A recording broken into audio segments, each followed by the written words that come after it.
Let me double check. I forgot to select the event that I created on YouTube. This is complicated stuff.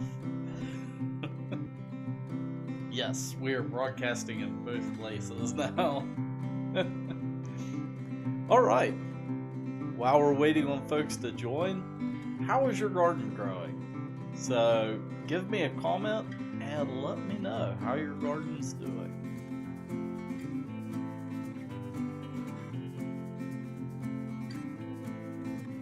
Oh, and yeah, I'm getting some feedback in that, so I'm going to kill that up there.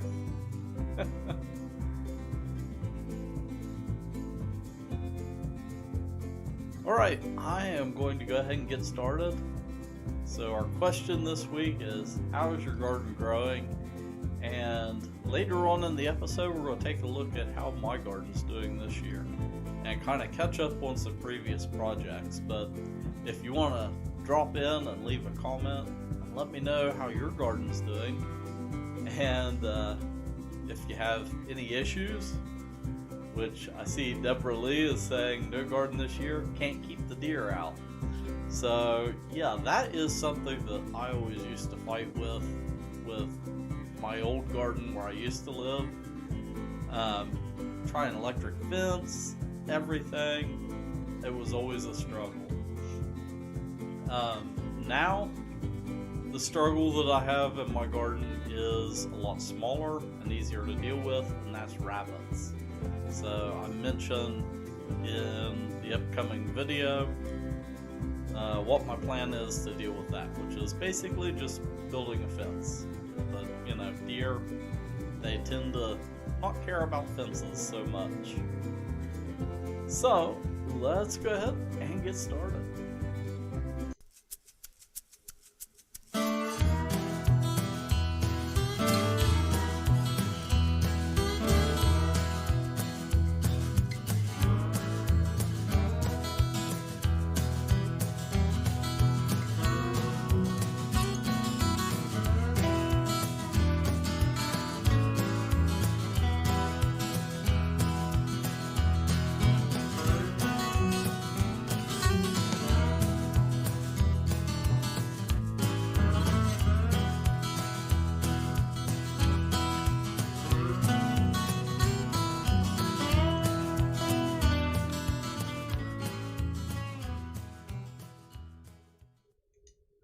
Alright, so welcome to this week's episode of Bob's Live, our weekly show right here on the internet.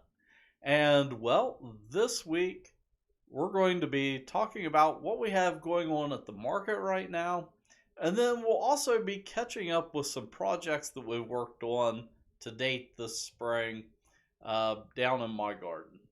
So hopefully you'll be able to see how things are coming along, and that might give you some ideas for your own garden. But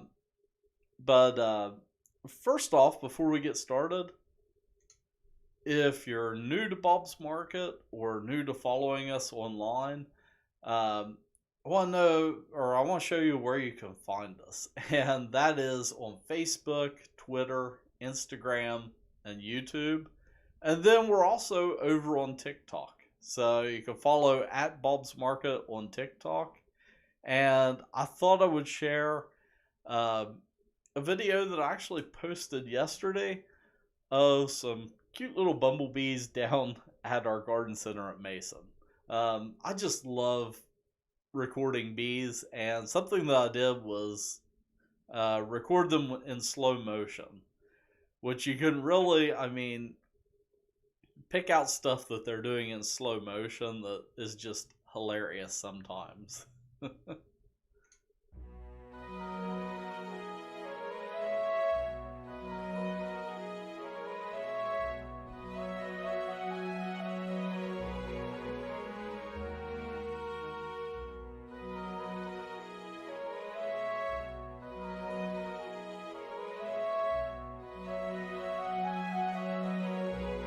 This next slow motion shot is the body shot. Little dude just falls right out of the flower. Whoa! And then boink.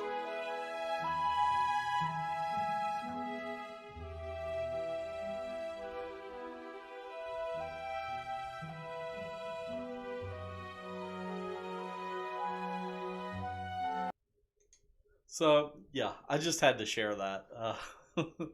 These little bees, they're hilarious. And foxglove, that was the flower that they were in there last. They're sort of designed to be a bee trap. If you ever look up inside of a foxglove flower, it has little hairs that point up in, so that way as the bee travels up in, it has a hard time getting out. And that's to force the bee up into where the pollen's at, and it pollinates the flower that way. And in struggling to get out, it's shaking pollen loose and pollinating the flower. So it's always funny to watch them kind of fall out backwards. Let's see. Uh, yeah, Deborah says they jumped over our fences. We'll talk about fences here a little bit later. Patty says she's noticed her pansies getting a little brown and withered. Yeah, pansies are a cool weather flower. So this time of year, they definitely do not like the heat. So they'll start to get leggy and start to look kind of withered and not too great. We sell them more as a fall crop and then winter and early spring. So now's the time where you'll kind of want to replace the pansies out in your landscape with more of a summer crop that's able to take the heat.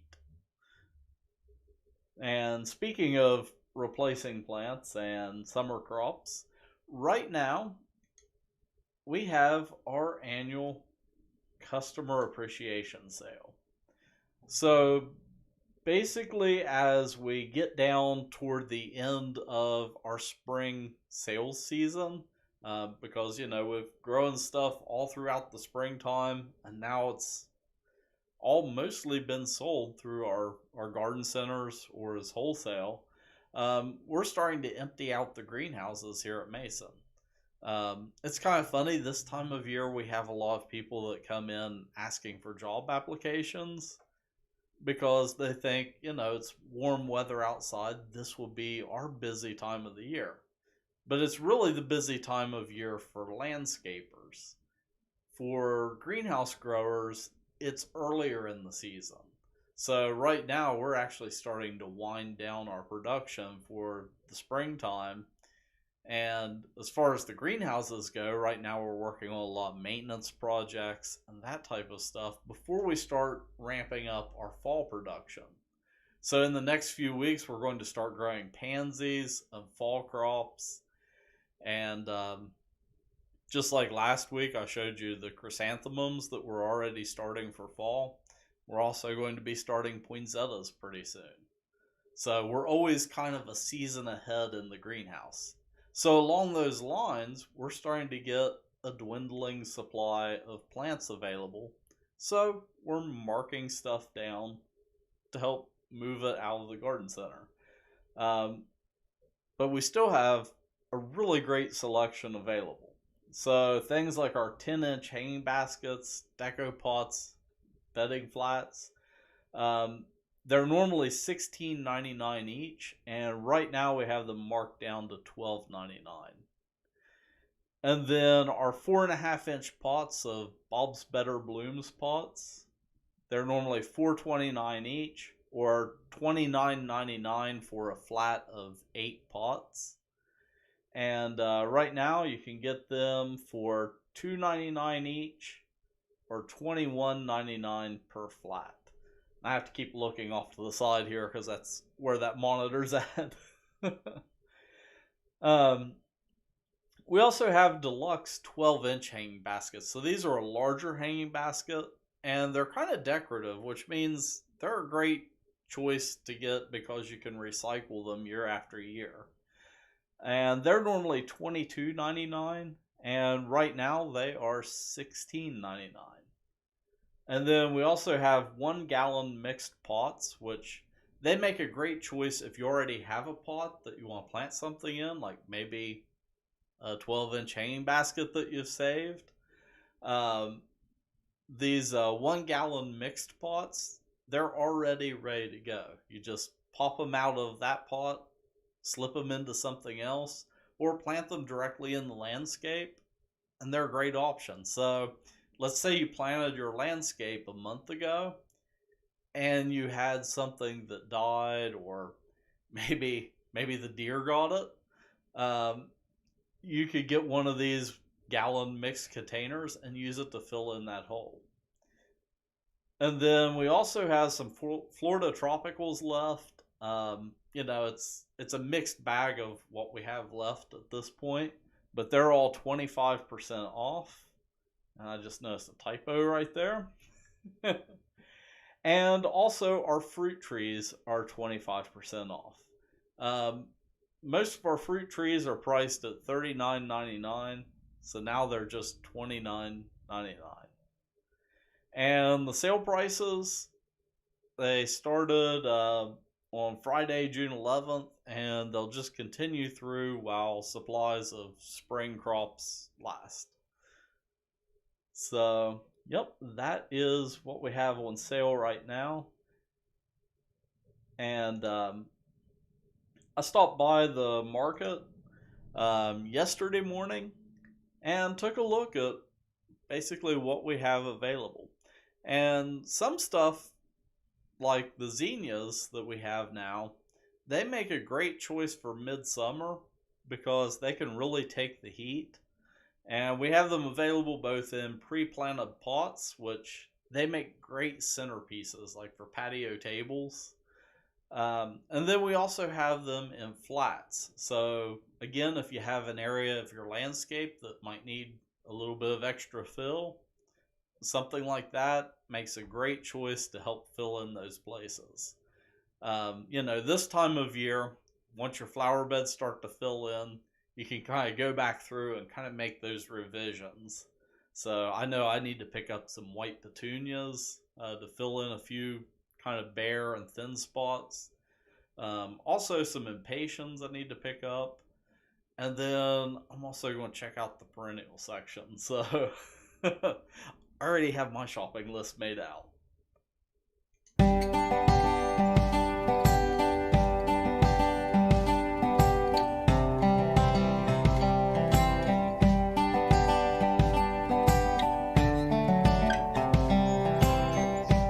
Zinnias make a great midsummer choice, and these deco pots of zinnias are normally $16.99 each, but right now they are on sale for $12.99 each, or 2 for $24. So when you buy 2, you're saving $9.98.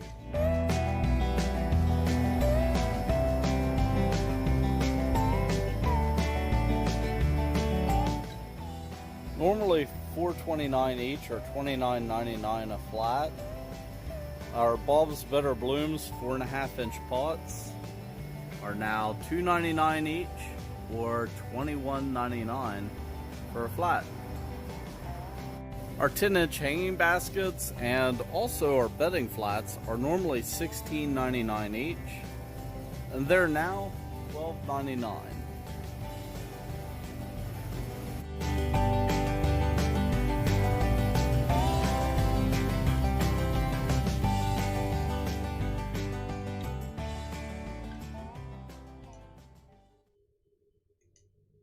Alright, so that's what we have going on down at our Mason market. The last thing that I wanted to take a look at this week is what I have going on at my house. And I recorded a video on Saturday, and it was just kind of going back through and looking at some of the projects that we've done earlier this spring. But I also wanted to do it because we had a really rainy week last week. And I don't know about you guys, but my landscape kind of got beat up a little bit from the rain. So you know, I always try to show everything when it looks great. And I thought it would be kind of a good opportunity to show kind of a realistic, yeah, this is what my landscape tends to look like when it doesn't look so great. So I did a little bit of maintenance, like some weeding, but I also wanted to show you how things have progressed with some of the projects that we've done. Things like the wildflowers that I've planted. So the last time we saw the wildflower bed, the one huge area, it was just freshly planted seed and it was basically a big patch of bare dirt. And now it's starting to look a lot different. We don't have any blooms yet, but at least with the buckwheat, we're kind of right on the cusp of some blooms. Um, but for the bulk of it, it'll probably be another, I would say, 4 to 6 weeks before we really start to see color. So let's head out to my garden and take a look around.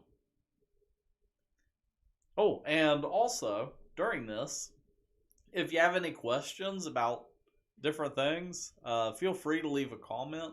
I have it set up so questions will show up on the screen, and I'll address any questions on the other side of the video. So let's do it. Alright, today it is a pretty nice day out, but if you've noticed, it has been pretty daggone rainy over the last week. And, well, my yard, it is still too wet to mow today, so I need to let it dry out for at least a day before I try to mow grass. So today I thought we would check back on some previous projects that we've done and do some maintenance. So the first thing that I'm going to do is weed these flower beds here in the front. So I removed, back when I was doing it, I removed the top layer of soil and put in some new potting mix, but I did have some weeds crop up, so I need to go in and pull those out. And hopefully once I do that, these impatiens are getting big enough that they should shade the area and prevent any future weed growth. So, well, let's go ahead and do that.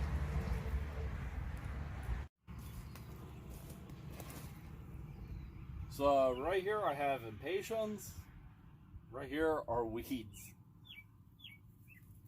So I just need to go in, grab these,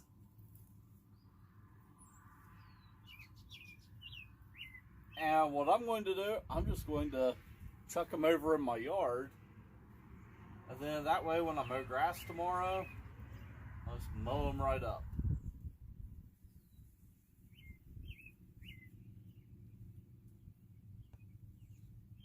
Which this bed right here, it gets a lot more shade than the rest of the bed on the other side of the chimney.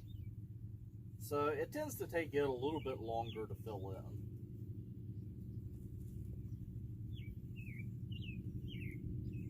So something that I just happened to notice is at some point during the storms over the last week, we must have had some hail, because this and that is definitely hail damage.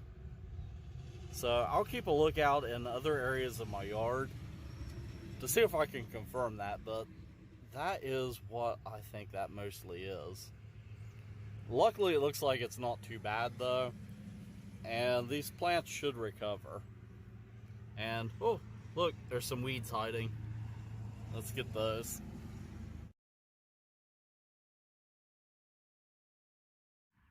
So looking at my petunias out here, I am fairly convinced now that it was hail, because the blooms on these are damaged just the same way, and also a lot of blooms got knocked off.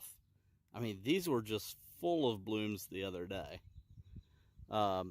Something that I do need to do though is give my petunias a trim to promote branching. And then you can also see the chrysanthemum here that I trimmed back. It is really starting to fill out, so it's looking really good. So something you can do with your petunias to promote branching is just go in and give them a little bit of a trim. So I'm going to come back just a little bit and trim off the ends of the branches.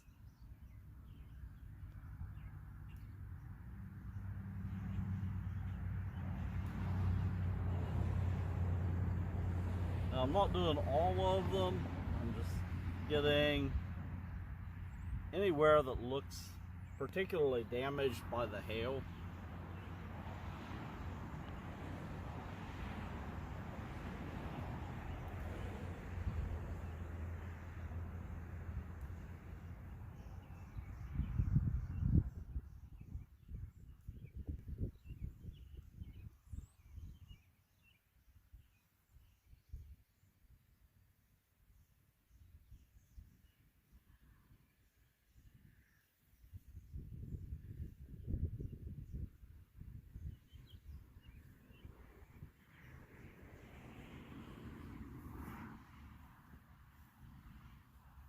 And then also it's time to give this mum yet another trim, but still, again, I'm only going to take about 2 inches off.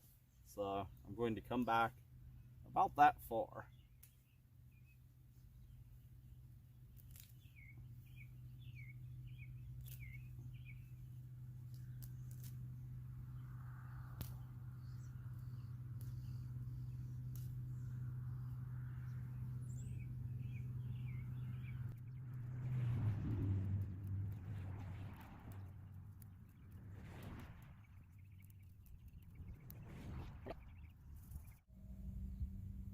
My new wildflower section is starting to sprout quite nicely.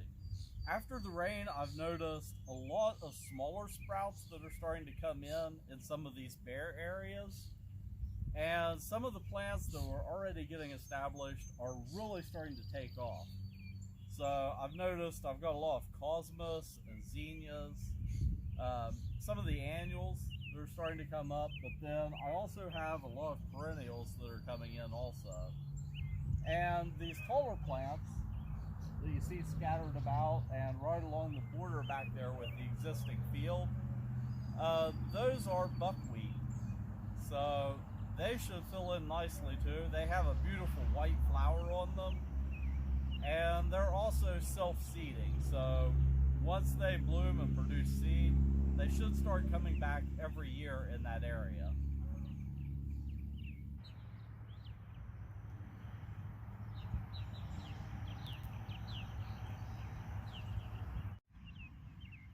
In this smaller section where I had my little wooden sitting area, I've kind of had some mixed results. So the nasturtiums and the morning glories are coming in nice, and I do have some of the hollyhocks sprouting in the back, but the foxglove and the other items that I planted here, which, to be honest, I really can't remember what all I planted in this area. Some of it out here in the middle isn't doing so well, so I might actually till up this kind of bare area and plant something else right here. Something that I might do is actually purchase some pre-potted perennials that I'll plant in this area. But the nasturtiums, they look pretty good. I didn't get video of it, but early on in this spring, my apple tree had a bit of a fungal infection, and you can see some curled leaves here that were damaged by the infection. I treated the entire tree with a fungicide, and you can see this new growth out here that has pretty much fully recovered. So you do have to keep an eye out with your fruit trees for things like this. So if you start to see curled leaves and damaged growth, it's a good idea to get a diagnosis and then treat it. I try to treat my trees with fungicides and pesticides as minimally as possible. And one of the things that I use on my trees is neem oil. And given the rain that we've had recently, both of this tree and my cherry tree need to be treated. However, it is a little bit too windy today to treat them. And the reason why I want to be cautious is from this tree right over there, I have those nasturtiums. So the nasturtiums are right here. The apple tree is right there. And something that can hurt your nasturtiums is neem oil. They do not like any sort of oil application. So you want to be careful if you're using neem oil on fruit trees that you don't get overspray onto your nasturtiums. Also, if you're using something like castor oil as a ground mold repellent, that can also hurt your nasturtiums. I speak from experience on that one. I killed an entire bed of nasturtiums one time uh, by accidentally having drift with the neem oil application on my fruit trees. So, yeah, I made that mistake, so you don't have to. Over here in my meadow garden, I have more buckwheat that I planted. And I tilled up this section to plant buckwheat here uh, this spring. I didn't film it because at the time I was just thought, it would be a nice little addition here. It's actually where the two paths split off in my meadow garden. Uh, but walking by just now, I did notice something. It seems that I have set up a buffet for the rabbits. So you can see right there, I've got some buckwheat that has been munched off. And right there, and then over there are some nice little sprouts that are completely gone. But hey, this is my meadow garden, and I'm doing it to invite nature into this area. So if the bunny rabbits want to have a little salad bar here, that's fine with me because that means that they're here and not in my vegetable garden. Finally, speaking of the vegetable garden, that is something that I don't have yet this year. And that's because I'm planning on building raised beds in this area. But first, I have this Johnson grass to take care of. It is a super invasive species that is extremely hard to kill. So I'm letting it grow up just a little bit so that way I can spray it with an herbicide and hopefully kill it and all of its roots. And then after that, I'm going to put down weed cloth in this entire area and then build the raised beds on top of that. So hopefully it completely smothers out this Johnson grass, and I'm planning on having a nice area right here with raised beds, maybe even a nice little white picket fence around it. So that's my plans for the future for the garden. So for this year at least, gardening has been kind of put on hold. So this project I'll definitely be working on throughout the summer because I need to address this issue, put down the wheat cloth, build the raised beds, get topsoil for the raised beds, and then potting mix for the tops of them. And then I also need to find a bulk mulch supplier to mulch in around the beds. And then probably this winter time will be a good time to work on the fence around the garden. But I'm planning on raised beds in this section and then a smaller section for row crops down on the other end that'll be just outside of the picket fence. So things like corn and beans and items like that. So this is a future project that you'll probably be seeing in the next few weeks here on Bob's Live.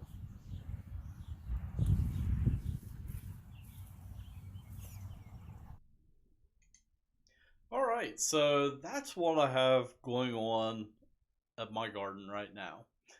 Which, as far as vegetable gardening goes, I really don't have a vegetable garden this year because I'm in the process of building a new garden. And Deborah, right before we got started, she said that she didn't have a garden this year because she can't keep the deer out and that they jumped over their fence and tore it down. And yeah, that's part of my plan with my garden is to put a picket fence around it. Now, luckily where I live, I'm kind of between Route 2 and the Ohio River, and I'm surrounded by soybean fields and cornfields. So the deer have a much larger buffet to choose from, and luckily they're normally more attracted to that than to my garden. But I do have problems with rabbits. So I'm hoping that by putting in a picket fence and probably some chicken wire down low, that'll keep the smaller critters out of the garden. Um, but my plan is to have a section with, right now I'm starting off with 6 raised beds, and I'm going to have a nice little white picket fence around it. It's going to have room where I can add pots of other stuff later. And then next to that, I'm going to have an area where I'm going to till up and still have kind of traditional Victory Garden style rows for things that I grow larger quantities of, like beans and corn. I know some people grow those in raised beds, but I tend to grow, like, you know, enough to can quite a few quarts. So I still want to be able to do that. But for things like tomatoes that I don't really tend to can and we're just kind of eating as they get ripe, uh, raised beds are something that I want to give a try because I've always been a traditional style Victory gardener. So it's going to be a learning experience for me, and it's something that hopefully I can kind of translate into this and document along the way and share with you guys. And well, that is all that I have for this week. So until next time, keep growing.